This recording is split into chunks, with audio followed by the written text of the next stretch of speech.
네, 박영근 대표님께서 여러분들에게 정말 두둑한 수익을 안겨주기 위해서 두 번째 히든 종목 준비해 주셨는데요. 두 번째 히든 종목, 곡물 관련주입니다.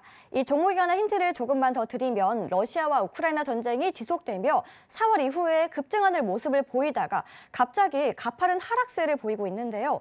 대표님, 지금 이 종목 하락하고 있는 종목인데 오늘 히든 종목으로 준비하신 이유가 있을까요?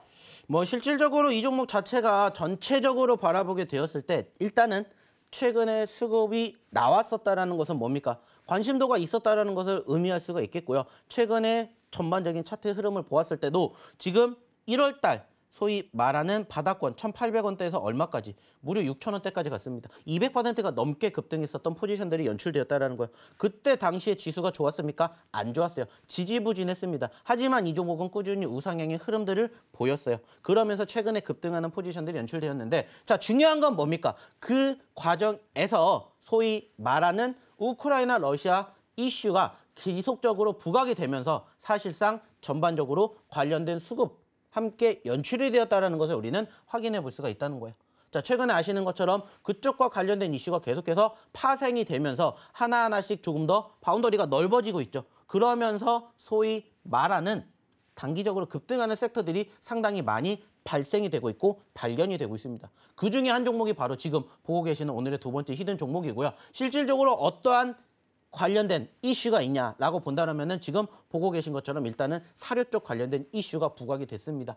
자, 물론 지금 다음 주에 소위 말해서 러시아, 우크라이나 이슈가 종전이 될 수도 있다라는 뉴스를 보기도 했습니다. 그게 뭐냐면은 러시아에서 우리는 5월 9일 날에 승전보를 밝힐 것이다. 이렇게 이야기를 했습니다. 근데 실질적으로 5월 9일 날 과연 이게 종전이 될 것이냐. 이게 어떻게 보면 이제 또 하나의 좀 관심도가 되는데 결국에는 만약에 우리가 생각을 했던 것처럼 러시아가 여기서 종전을 만들어낸다 하더라도 실질적으로 최근에 급등했었던 원자재 가격이 빠르게 흘러내리진 않을 거라고 생각을 합니다. 즉 빠르게 원상복귀가 되지 않는다면은 일시적으로 상승과 눌림폭이 연출이 되었다라고 해도 다시 한번 부각이 될 가능성이 저는 충분히 있다라고 합니다. 왜냐 이제 우리가 소위 말해서 단기적으로 안 좋은 이슈들 즉 악재가 피력이 되면서 소위 말하는 전쟁이 발발이 됐고 그 전쟁이 발발된 그 이후에 후폭풍이 더 클 수도 있다는 거예요. 그러면 어떻게 보면은 지금 급등을 했었던 소위 말하는 원자재 가격에 대한 상승이 다시 한번 부각이 될 가능성이 높다는 거예요. 그래서 어떻게 보면은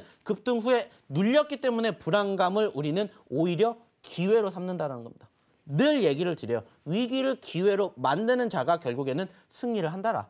왜냐? 좀 전에도 얘기 드렸죠. 파도처럼 올라갔다 떨어졌다 하기 때문에 그 떨어진 공략을 어떻게 제대로 우리가 파헤치느냐에 따라서 수익이 달라진다는 거예요.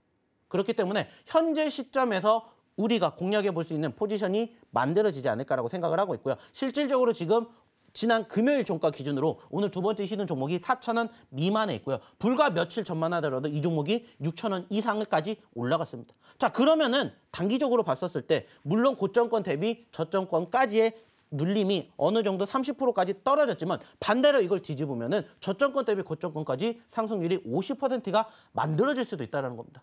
자, 좀 전에도 얘기를 드렸던 대주산업 그리고 휴림로봇 우리가 이만큼 올라갈 거라고 예상했습니까? 아니에요. 하지만 이슈가 부각이 되면서 어떻게 됐어요? 급등을 한 것처럼 저는 충분히 지금 소위 말해서 곡물 쪽, 사료 쪽에 대한 관련된 이슈가 사실 이번 주에 많이 눌리기도 했습니다. 하지만은 상대적으로 눌리는 이유 중에 하나가 뭐냐면은 지난주만큼 소위 말하는 우크라이나 러시아 사태가 어느 정도 관심도가 만들어지지 않았다는 거예요. 왜냐? 말 그대로 FOMC 회의가 조금 더 부각이 됐기 때문에. 근데 FOMC 회의가 끝났죠. 그러면 다시 이 관심도가 늘어날 수가 있다는 거예요. 그래서 소위 말해서 위기라고 생각할 수 있는 이 과정을 우리는 반대로 기회로 생각을 한다라고 생각을 해서 오늘 두 번째 히든 종목은 소위 말하는 이러한 곡물, 사료, 비료 쪽 관련된 이슈가 부각이 된 종목이다 생각을 해보시면 어떨까라는 이야기 마지막으로 드려보도록 하겠습니다.